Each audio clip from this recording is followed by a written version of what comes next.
Hey, yo, Pro Wrestling Podcast listeners, help us out and click subscribe to show your support. And while you're at it, if you are sick and tired of spending $60 to $100 for the latest and greatest wrestling video game, stop immediately. Go to Wrestler Unstoppable, available exclusively through Facebook. Create your wrestler, sign contracts, get involved in storylines, headline pay-per-views, even build your own corporation.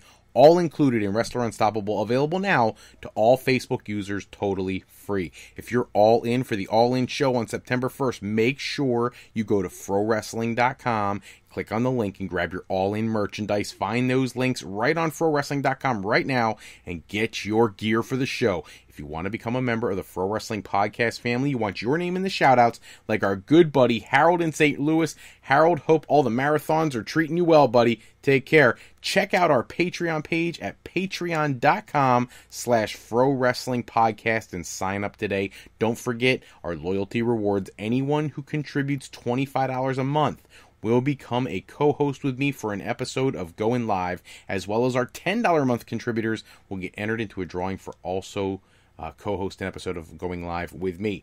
Hello, everybody, and welcome to this live episode of Going Live with the Pro Wrestling Podcast. Don't forget fan voting. This is it. Tonight's the final night of the fan voting for the all-time Dream Match tournament. I've been saying that for a couple weeks, but I really wanted to get as many votes in as we could. The votes are coming in. It's great. We got our final matchup. Go to ProWrestling.com, click on fan vote, and cast your vote in our final round, the championship matchup. We'll be taking questions and comments throughout the show tonight. Make sure you go to whatever chat feature you use at the streaming service that you get the Pro Wrestling Podcast at, so that you can send us your questions, your comments. Make sure you put your name in your question or comment so I can give you credit for your question as you come on live. If you don't want to go on live, you want to send us your questions, your comments, whatever it is, go to the Pro Wrestling Sound Off line. You call in at 267-642-1160. Give us your questions, anything you want to talk about, and it'll become a talk-to-text service. You talk, they text me, and I can address your questions in an upcoming episode. It's a great way to get you guys involved in the show and give you guys some of the spotlight, which I love to do for my listeners whenever I can. If you are brand new to the Pro Wrestling Podcast, check out our homepage at frowrestling.com, frowrestling.com, and that's where you can preview all the topics coming to the Pro Wrestling Podcast. It's a great way to come up with the questions you want us to address. More importantly, couple really cool things added to the Pro Wrestling website as of this past week. One, I have made agreements with several independent companies. They are featured on a new tab, the Indie Events tab on the webpage, ProWrestling.com. When you click on that tab, you will find contact information. You can click on any logo for any of the companies there, and you can go directly to their websites. In addition, if you scroll down the page, there are event posters for the most recent events that they are running. I love to support, and I hope you do too. The independent wrestling scene is huge in the United States, and coming out of this, something that I totally didn't see coming, I had the wonderful opportunity to speak to this past week both DJZ, the Impact Wrestling former tag team and X Division champion. His interview is posted right now at Infro's Corner, my blog spot on ProWrestling.com, and just yesterday afternoon, I have to edit it, I apologize it's not up yet, but I got the privilege to sit down with Nick Dinsmore, also known as Eugene in the WWE, and we got to do an interview together that was a lot of fun. I got to hear some of his feedback. I tried to grill him with as many questions as I could, and he was so gracious, and I really appreciated him coming on the show, and I will get that episode out to you guys sometime this week. However, tonight, we have other things to talk about. Make sure, like I said, if you have a chat feature in whatever service you're using, get us your questions tonight. I'm more than willing to get as much interaction as we can on the show this evening. But in the news this week, there have been a lot of questions since Monday night about Brock Lesnar's physique heading into SummerSlam, and a lot of those questions are sort of being answered by the other news stories that are out there. And what I mean by that is, Brock Lesnar, it was reported today, has been tested already 3 times by the United States Anti-Doping Association in lieu of his impending reinstatement to the UFC. And what has happened is people noticed on Monday night that he looked significantly leaner.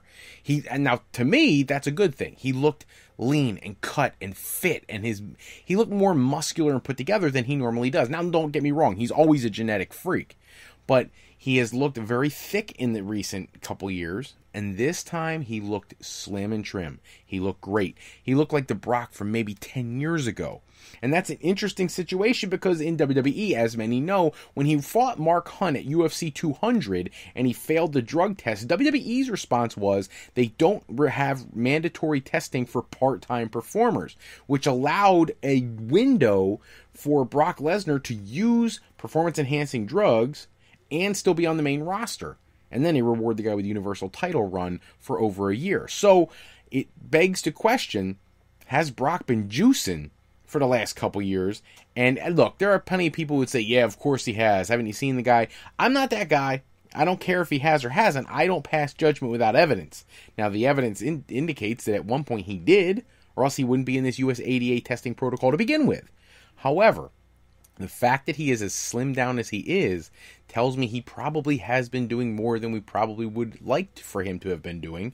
Of course, I can't make that as an indictment against him because I have no way to back it up. So, Brock, if you're listening, I apologize. I'm not saying you're juicing, but there at least is room for questions based on the past history. And that leads to a lot of questions going into and coming out of the SummerSlam pay-per-view. And part of the problem with the SummerSlam pay-per-view is we don't have the full card together yet, and we have so many intangibles out there. We got Bobby Lashley, who really doesn't have a great program yet. I'm hoping they don't put him with Elias. I think that's just a waste of time. We have Braun Strowman with the briefcase. Still don't know if he's going to cash in or not. We don't know if they're going to try to pull a swerve like they did at WrestleMania, where Brock Lesnar retains the title, nobody cashes in, and Braun maybe cashes in on the Monday after SummerSlam, because if you remember, Brock is advertised for the Monday after SummerSlam. It would be very easy for Braun Strowman to show up and challenge him there. I don't think Braun would... A lot of people put online that they want to see like a triple threat. Braun Strowman interject himself between Roman Reigns and Brock Lesnar. We've seen that happen in the past where a triple threat occurred and Roman Reigns didn't get his championship at WrestleMania when Seth Rollins cashed in. I don't want to see that again. I want to see Brock Lesnar get pinned. That's what I want to see. Because at this point, somebody pointed out the last time that Brock Lesnar was pinned for a championship in WWE was when Eddie Guerrero defeated him for the WWE Championship way back in like 2004 or 5, whatever it was. 2002. I don't even remember. It's been so long. But that's part of the problem. It's been that long. It was 2001. Good God almighty. I can't even keep my ears straight. But the reality is, we haven't seen Brock look vulnerable. Yes, he lost to John Cena his first match back at Extreme Rules. That was hokey to begin with. Yes, he lost to Triple H because Triple H needed to beat the big beast because that's just what Triple H has always done. But reality speaking, he lost to The Undertaker. He lost, of course he ended the streak, but he also lost to The Undertaker when it wasn't WrestleMania. But we haven't seen him just get beat. And no wrestler in wrestling history never gets beat. Not even Andre the Giant can say that. Even he got beat by Hulk Hogan. So if that's the case, and by the way, Andre the Giant got beat by a lot more than just Hulk Hogan, okay? Lost to the Warrior, Randy Savage. There was a lot of people who beat Andre the Giant before he ended his career, probably because of the shape he was in, but that's not the point. The point is, if Andre the Giant can't keep an undefeated streak for any length of time beyond the WrestleMania era, then who is Brock Lesnar to walk in? He's going to be leaving the business to go back to UFC, to walk out and not have a clean pinfall loss on his record. He should absolutely have that. And if he ever decides to come back, it's the perfect storyline to bring him back into the fold. That's what I would do. That's just my booking. This week, Cain Velasquez, former UFC heavyweight champion, one of the guys who put Brock Lesnar down, was at the WWE Performance Center. People were wondering right away, speculating, does this mean he's thinking about making a move to WWE? It's really not that way. That's not the issue at all. Cain Velasquez is trying to negotiate a new contract with UFC, and he needed to illustrate a point. He has other options. There are other things he could easily do. And this hopefully will put some pressure on UFC to give him a sizable pay raise in his contract, because that heavyweight division is lacking at best. In all honesty, I could see Cain going against, Brock for that championship should Brock defeat Cormier in January. Don't know how it's going to play out, but he's easily one of the most credible challengers in the heavyweight division. It's something that UFC needs to place a high value on because, let's face it, they don't have very much else, at least not in the heavyweight division. Alexa Bliss, she was in the news this week making it very clear what her dream match is for the Evolution All-Women's pay-per-view. She wants to face Lita and Trish Stratus, like triple threat action. Now, of course, that's not going to happen. I firmly believe that she's probably going to lose her championship to Ronda Rousey at SummerSlam. But at that pay-per-view, there has to be somebody in place, whether it's a rematch for her or if it's somebody high profile for Ronda Rousey. I don't see a way for Alexa Bliss to get into a triple threat with the two of them because there's no purpose to it. I can't see her holding on to her championship that long. If she proves me wrong, that's fine. I'm not trying to put my spoilers for SummerSlam out there early, but I'm going to predict that Ronda Rousey wins. If I'm correct in that assumption, then where does Alexa Bliss fit in the grand scheme of things on the Raw brand? Now, there's all this conversation about potentially in the future having women's tag team championships. Maybe she and Nia Jax patch things up at some point and they take a run at those if they're ever introduced. I don't really know where she fits into the card, but if she's not the champion, I don't think she has the clout or the reputation yet to be able to command a match with two of wrestling, at least women wrestling's most legendary figures. Matt Hardy in the news this week tweeting out all sorts of cryptic stuff, thanking his fans and all this other kind of stuff. And at first everybody thought, oh my gosh, is he leaving? Is he retiring? What's he doing? And then there was a thing came out today where he tweeted about a medical condition he's dealing with where his joint, his ball and socket in his hip and his leg are fusing together from all these leg drops over the years. And I'm sure that once you get down to bone-on-bone grinding, that's probably extraordinarily painful. But hopefully Matt doesn't miss too much time in the ring. We have really enjoyed his Woken character being in WWE. I am not a huge fan of the Leaders of Worlds. I think that tag team needs to be split up and let him do something else. I think Matt Hardy and Jeff Hardy reuniting would be interesting, not because it hasn't been done. Obviously, it's been done a million times before, but because they really have surprisingly done pretty well for themselves while being apart. Bringing them back together always pops the crowd. I wouldn't mind seeing that a few times, but I also wouldn't mind seeing the Brother Nero character as opposed to the standard Jeff Hardy, and I think that might have been the direction they were heading with the Randy Orton angle they pulled on SmackDown with him tearing off the symbol on Jeff's neck and wiping off the face paint and all that bizarre face paint. I always get a kick out of when he paints the eyeballs on his eyelids. Very strange. Will Ospreay in the news this week from New Japan. He talked about in 2015 when he was a free agent, he got offers from both WWE and Impact Wrestling in addition to New Japan Pro Wrestling, and he chose to go to New Japan, and he does not in any way regret that decision. He thinks it was the best move for him. He has been a two-time IWGP Junior Heavyweight Champion. He won the Best of the Super Juniors in 2016. He's been very successful there, and he's a part of major programs pretty much non-stop, and he puts on insane quality matches. So for Will Ospreay, perhaps there's a run in WWE at some point in the future. I don't think it's something he has to do right now, but it's nice to know that at least they were making an overture towards him, which tells you about where they are in their talent acquisition phase that they seem to be in right now. They've been signing so many people from the independent scene, and it really is kudos to Will Ospreay for not going there. Not because it wouldn't have been made financial sense, but he did something that he felt justified in doing to put, almost like a bucket list thing. He wanted to go to New Japan, and I respect that. That's awesome. Speaking of New Japan, though, something that totally blows my mind, if you've been keeping up, 14 nights of the G1 Climax have taken place.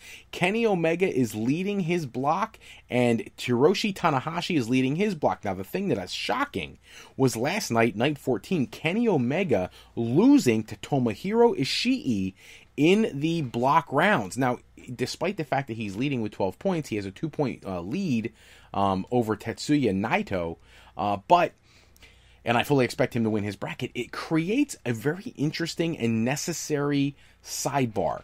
He has to have challengers for the IWGP World Heavyweight Championship ahead of Wrestle Kingdom that aren't going to be the winner of the G1 Climax. Sure, whoever wins the Climax is going to have to face Kenny. I believe that he will lose to whoever he faces should he win his block.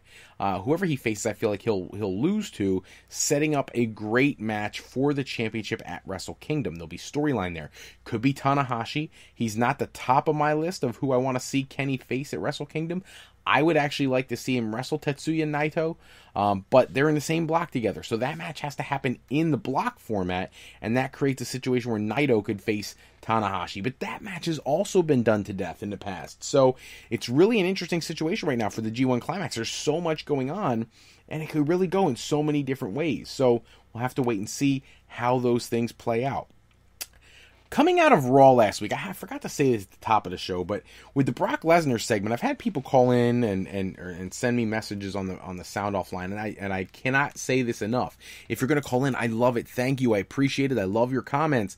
Please give a name. When you do that, I only get your phone number. And it's not even really your number. It's some random number they assign you to keep your identity confidential, which I respect. But give me your name so I can give you a shout out. Somebody was saying that coming out of Raw, that they were confused about the Brock Lesnar situation, and I put out an article earlier this week at Infro's Corner. Check it out. You got to check out my articles in the blog. They really are my own pieces that I feel like aren't going to be found on every other wrestling website.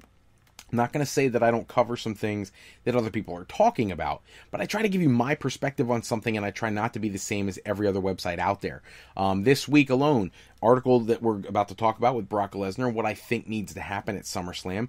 Article there, I went to a Chikara show, and I put the Chikara review on there. The DJZ interview is up there, so check those things out. That was all just this week. There's always something cool going on at the Infro's Corner blog, so check those articles out. But the article I'm talking about, and the one that created the question that was posed, was what do you do with Paul Heyman? He's clearly too creative not to have him give input on the creative side of things, but with Brock Lesnar gone, where does his creative fluid flow? And I wrote an article that said, is there a new Paul Heyman guy on the way? And I'm hoping that the answer is yes. And I'm hoping it's Roman Reigns. It would be the long anticipated, long overdue, long awaited heel turn for Roman Reigns that he needs. Let's face it, I'm not trying to diss Roman Reigns, but last year when he was in the ring with John Cena, he sounded like a bumbling fool when he forgot his lines. And that's not something, it's his strong point. He's not a great talker. He could talk, only when you keep it short and sweet. You know, kind of like the Ultimate Warrior, kind of short and sweet. If you had Paul Heyman talking for Roman Reigns, it would be instant storyline for him to face either Dean Ambrose, who when he returns, or Seth Rollins, or both. Which the word on the street is that Dean Ambrose is about to return, and he's going to be reforming a tag team with Seth Rollins, which I hate. And that Jason Jordan is almost back, and he'll be reforming American Alpha with Chad Gable, which I love. So we'll have to see how all that plays out. But making Brock Lesnar, when he leaves, making Roman Reigns the new Paul Heyman guy would make a lot of sense. Now, I got a lot of comments, and I want to throw out a thank you to all the people who gave comments about other people they feel should be the newest Paul Heyman guy. I saw somebody put up CM Punk. Not going to happen. But I did see people putting things up like Bobby Lashley, who also is not great on the microphone, or Elias, who needs somebody to give him a rub to really put him over the top and be a world championship contender. I saw somebody say Bobby Roode, so he could shed some of this nice boy persona and really get into the heel character that he's so good at. I don't know what direction they're going to do, but whatever it is, there needs to be another Paul Heyman guy. Somebody who won't be a Paul Heyman guy, but who was speaking about a WWE return this week was John Morrison, Johnny Mundo, Johnny Impact, Johnny Nitro, John Hennigan, whatever you want to call him, spoke about being away from WWE and whether or not he wants to go back. And at no point in his interview did he talk about wanting to go back. Not that he's opposed to it. He said he left originally, wanted to be gone for about a year, and it's been longer than that. It's been 4 or 5 or whatever it is. But he's enjoying what he's doing with Lucha Underground, with MLW, with some of the other promotions out there, Impact Wrestling, and going overseas and things like that. And he loves that freedom, and he's able to do more acting and things of that nature. So I would not be surprised if we didn't see John Morrison make a return to WWE for some time, but he's thankfully young enough that will still work if he wants to come back at some time in the future. But it didn't sound all that optimistic. Same thing, I read an article with PJ Black this week. He used to be, what's his name? Gabriel. Justin Gabriel in WWE. Also saying he's not in a rush to get back to WWE. That's not his end goal right now. So many wrestlers who've been there and left who are doing very well in this internet-driven streaming service period that we're in right now are not in a rush to get back to WWE, which is interesting when you think about how much money WWE is going to throw at people like Kenny Omega, the Young Bucks, and Cody when their contracts come due. So this is a very interesting time to be a wrestling fan when you consider all of those factors. Kurt Angle in the news talking about how he would welcome another WWE Championship run, but that he said he's 100%, he's ready to go, but it's up to the powers that be, and I don't see that happening, but I wouldn't be opposed to it if it did. I think Kurt Angle is one of the most naturally gifted talents in the history of the business. I think, yes, people give him respect for being a great athlete, but I don't think they automatically recognize him as being the greatest of all time. And I think he's a guy who in that discussion typically gets overlooked. When you ask people who is on your Mount Rushmore of professional wrestling, you often get things like, Bret Hart, Ric Flair, Hulk Hogan, Shawn Michaels, people of that nature, Bruno Sammartino. You get a few Luthezes in there, George Hackenschmidt if you're a really old school guy. You get some Andre the Giant in the discussion, Stone Cold Steve Austin. You get a lot of those types of discussions. Sting sometimes comes up. But one of the guys you don't often hear is Kurt Angle, and I don't actually get that. And here's why.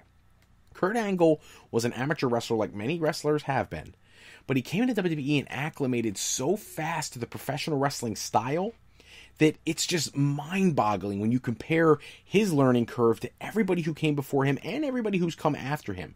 Chad Gable is probably the closest thing to Kurt Angle in time span of getting up to par, and even he took longer to get to the main roster than Kurt Angle. It's fascinating to me that Angle's able to do what he was able to do when he came in, and he's still able to do it now. And if you think I'm wrong about that, by all means, check out all the matches. He had like this tour he was doing all over the world right before he came back to WWE, and he wrestled some of the most amazing talents all over the globe.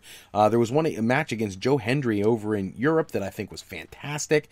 He wrestled, Cody 3 times, and all the matches were just off the charts. And then he comes to WWE, and they're hesitant to use him. Now, I get it. He passed their physical. He was at Survivor Series, had a few other appearances here and there, but when are you going to give the guy something a little more substantial? I know why you made him the GM originally. That was because he hadn't cleared whatever medical testing you've given him yet. But at the end of the day, he has now. Just like Daniel Bryan has now. Daniel Bryan's back in the ring, so could Kurt Angle. I don't think he wants a full-time gig. I don't think he would be wanting to do that. However, I think he would love to have an opportunity to get in there once every week or once a month or whatever it is to be a part of the show beyond being a figurehead with a microphone. I don't think that was ever his best part of his character. So hopefully we see something more of Kurt Angle. Obviously he's interested. It's just a question of whether WWE's interested. And Matt Riddle this week, we talked last week about him potentially going to WWE. This week, he made it clear it's official. He has been in talks with both WWE and New Japan Pro Wrestling. Both companies have stringent drug policies, things that they would shut you down instantly if you had a violation, and that has always been one of the biggest stumbling blocks for bringing Matt Riddle in. And now what's fascinating to me is it sounds like many of those issues must be resolved because he is looking like he is absolutely going to be a part of one of those two companies, and I believe it's probably going to be WWE, and he will probably show up at NXT TakeOver right before SummerSlam, but it's not official yet. Of course, I would not want to spoil it if he was divulging that information, but I'm sure somebody will. He'll arrive and somebody will see him in a car or whatever showing up.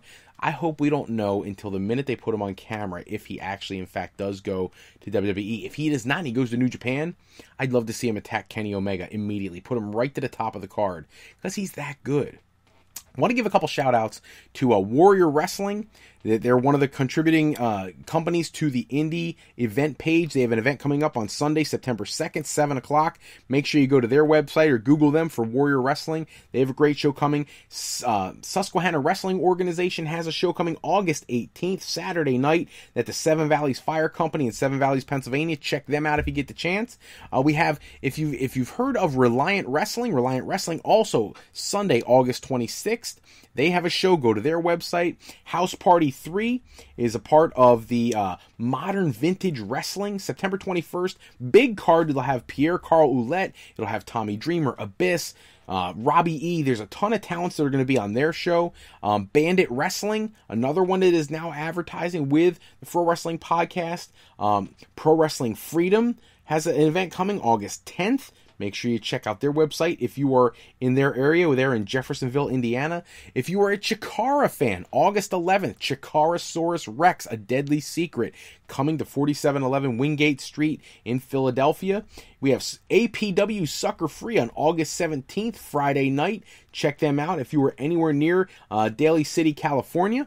If you are a fan of Excellence Pro Wrestling, they have Raiders of the Lost Cat coming. They're going to be having an event on August 11th as well. It's located in Percy, Pennsylvania. Triple WA, they will be there on September 8th. They will be at the Zerns Farmers Market, and on August 25th, they will be at the Quakertown Farmers Market. I will be there for that show. If you want to check out AFCW, check them out as well. They are in the southeastern Pennsylvania area. September 29th has the Goddess Cup 2018. Check them out.